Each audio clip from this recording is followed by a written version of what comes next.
नमस्कार बच्चों, एडुबिला point channel में आप सभी का स्वागत है। तो चलिए शुरू करते हैं आज की वर्कशीट। और आज की वर्कशीट है क्लास 8 के सामाजिक विज्ञान इतिहास की वर्कशीट संख्या 34। बच्चों, आज हम लोग पाठ 9 राष्ट्रीय आंदोलन का संगठन 1870 के दशक से 1947 तक को पढ़ने जा रहे हैं। यहाँ हम लोग कुछ पॉइंट को पढ़ेंगे कि उसके बाद क्या हुआ। हम लोगों ने जैसे कि पिछली बार देखा था किस तरह कांग्रेस का गठन हुआ, कांग्रेस में नरम दल और गरम दल दो दलों का विभाजन हुआ। उसके बाद 1915 आते आते 1916 में कांग्रेस और के नरम दल और गरम दल में फिर एकाकार हो गया, दोनों मिल गए। और इस समय भारतीय राष्ट्रीय आंदोलन में महात्मा गांधी का प्रादुर्भाव हुआ। महात्मा गांधी आए और महात्मा गांधी के आने के बाद भारतीय राष्ट्रीय आंदोलन का स्वरूप किस तरह बदला, इस चीज का अध्ययन हम लोग आज करेंगे। महात्मा गांधी का आगमन।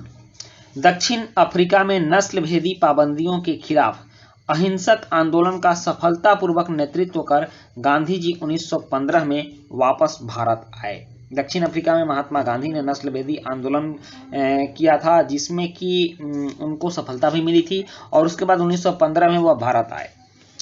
उन्होंने पहले साल पूरे भारत का दौरा किया और इस दौरान वे यहाँ के लोगों, उनकी जरूरतों और हालातों को समझने में लगे रहे। उनके शुरुआती प्रयास स्थानीय आंदोलनों जैसे चंपारण सत्याग्रह, या बिहार में चंपारण एक जगह है, यहाँ नील की खेती करने वाले किसानों के लिए 1917 में महात्मा गांधी ने चंपारण सत्याग्रह किया था। और खेड़ा किसानों के लिए 1918 में आंदोलन किया उन्होंने। अहमदाबाद मिल मजदूरों के लिए 1918 में आंदोलन किया। तो कुछ स्थानीय आंदोलन उन्होंने किया जो कि ये सफल हुए और इसके रूप में सामने आए। 1919 से 1922 के बीच उन्होंने और भी कई आंदोलन किए, जैसे रॉलेट सत्याग्रह, खिलाफत आंदोलन और असहयोग आंदोलनों का नेतृत्व किया। अब यहाँ हम देखेंगे रॉलेट सत्याग्रह। रॉलेट सत्याग्रह क्या था? तो 1919 में अंग्रेजी सरकार ने रॉलेट कानून पास किया, जिसका उद्देश्य अभिव्यक्ति की स्वतंत्रता जैसे मूलभूत अधिकारों पर अंकुश लगाना और पुलिस को और ज्यादा अधिकार देना था। इस कानून के तहत ऐसा प्रावधान था कि अगर दो चार व्यक्ति कहीं एक साथ दिख जाएं तो पुलिस उनको अकारण ही गिरफ्तार कर सकती है और शक के आधार पर उनको कई दिनों तक बंदी बनाकर रख सकती है। यह एक प्रकार का काला कानून था और लोगों ने इसका विरोध किया। गांधी जी ने लोगों से आह्वान किया कि इस कानून का विरोध करने के लिए 6 अप्रैल 1919 को अहिंसक विरोध के द्वारा अपमान और याचना दिवस के रूप में मनाया जाए और हड़तालें की जाए। तो इस तरह से लोगों ने इस तरह का काम किया और यह ब्रिटिश सरकार के खिलाफ पहला अखिल भारतीय संघर्ष था। हालांकि मोटे तौर पर यह शहरों तक ही सीमित था। सरकार ने इन आंदोलनों को कुचलने के लिए दमनकारी रास्ता अपनाया और 13 अप्रैल 1919 को बैसाखी के दिन जालियांवाला बाग, जो कि अमृतसर में है और काफ़ी हिस्टोरिकल प्लेस है, आपने देखा है कि वहाँ पर आज भी जालियांवाला बाग लोग देखने जाते हैं। वहाँ बहुत बड़ा नरसंहार हुआ था, अंग्रेजों ने मारा था। तो उस जालियांवाला बाग में एक शांतिपूर्ण सभा के ऊपर बिना किसी चेतावनी के अंग्रेजी जनरल डायर ने गोलियां चलवा दी। कई सारे लोग मारे गए, जिनमें बुजुर्ग और बच्चे भी शामिल थे। इस जनसंहार पर अपनी पीड़ा और गुस्सा जताते हुए रविंद्रनाथ टैगोर ने अपनी नाइटहुड की पदवी लौटा दी। नाइटहुड की पदवी अंग्रेजों ने रविंद्रनाथ को दी थी। तो जब वो अंग्रेजों से गुस्सा हुए तो अपने इस पदवी को उन्होंने अंग्रेजों को वापस लौटा दी। अब खिलाफत आंदोलन और असहयोग आंदोलन का आह्वान। इस बीच दो महत्वपूर्ण आंदोलन हुए, खिलाफत आंदोलन और असहयोग आंदोलन।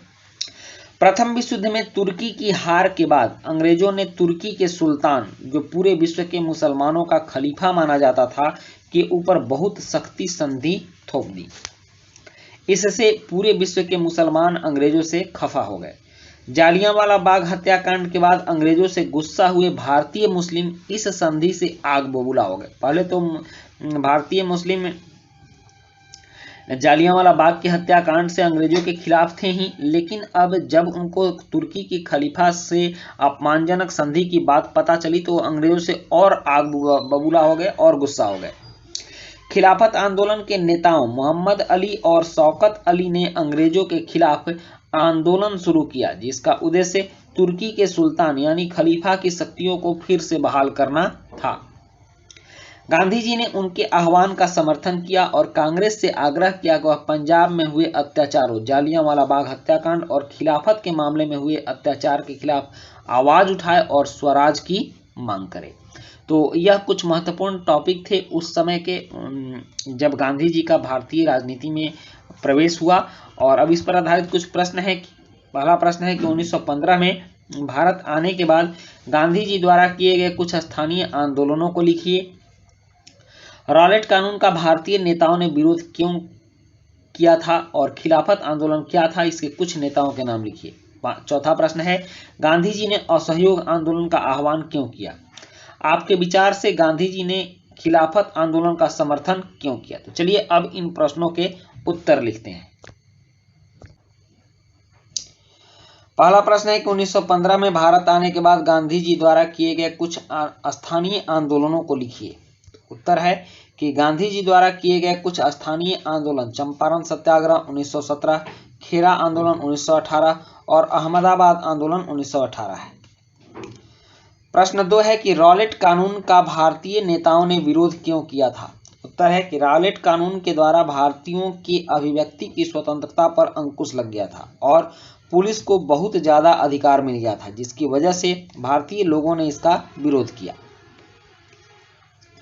प्रश्न 3 है कि खिलाफत आंदोलन क्या था, इसके कुछ नेताओं के नाम लिखिए। तो उत्तर है खिलाफत आंदोलन का उद्देश्य तुर्की के सुल्तान यानी खलीफा की शक्तियों को फिर से बहाल करने के लिए अंग्रेजों का खिलाफ करना था। इसके प्रमुख नेता थे मोहम्मद अली और शौकत अली। प्रश्न 4 है कि गांधी जी ने असहयोग आंदोलन का आह्वान क्यों किया। तो उत्तर है गांधी जी के असहयोग आंदोलन के आह्वान करने के कई कारण थे, जिनमें से मुख्य तात्कालिक कारण जालियांवाला बाग हत्याकांड था। गांधी जी को ऐसा लगता था कि अंग्रेजों से असहयोग करने पर, उनके काम में सहयोग न देने पर अंग्रेज भारत छोड़कर चले जाएंगे। प्रश्न 5 है, आपके विचार से गांधी जी ने खिलाफत आंदोलन का समर्थन क्यों किया। उत्तर, क्योंकि इससे भारत में हिंदू और मुसलमान की एकता बढ़ी और अंग्रेजों के खिलाफ एक बड़ा आंदोलन खड़ा हुआ। तो बच्चों, ये थी आपकी आज की वर्कशीट और आज की वर्कशीट कंप्लीट होती है। मिलते हैं नेक्स्ट वीडियो में। Thank you.